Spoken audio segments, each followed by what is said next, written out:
In this tutorial, we will show you the step-by-step process of viewing and reading EPUB files using the BitRecover free EPUB viewer.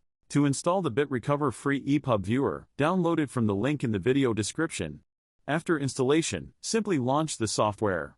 To begin, click the File button and select the Open option. Choose the EPUB file you want to view. Finally, click the Open option below. A panel showing the entire structure of EPUB file will appear on the left. Click on any of the heading to preview them. And that's it for this video. Thank you for watching.